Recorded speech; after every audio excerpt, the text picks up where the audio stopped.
Карызга жакын дагы бир нерсе бар, бул арият. Карызга жакын дагы бир нерсе бар, арият деп айтылат муну. Арият деген ар дегенден алынган, уят деген сөз. Эми аны сураш уят. Мисалы, күнүмдүк турмушта биз кошунадан сурап турабыз.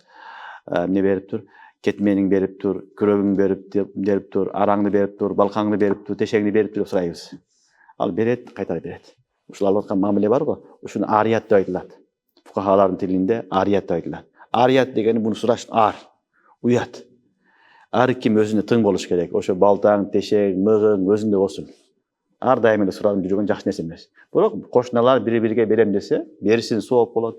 Мына ошондо арият деген нерсе бар. Бул дагы карызга жакын. Кээ бир учурларда карыздын өкүмүндө да болуп кетет. Арият менен карыздын айырмасы, ариятта ошол нерсени аласың дагы пайдаланып, ошол нерсени өзүнө кайтарып бересиң.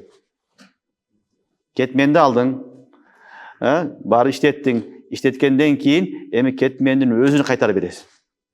Манфаатты, пайдасын алдың, кайтарып бересиң. Карыз андай болбойт. Карыз алган нерсени ал колдонгондон кийин ордуна мисли бересиң.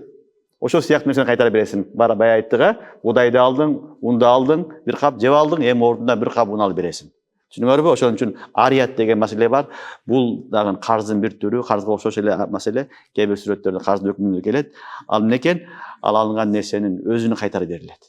Аны пайдалангандан кийин ошол балтаны, тешени, араны кайра эгесине кайтарып бересиң. Анын бир гана сен пайда гана көрөсүң.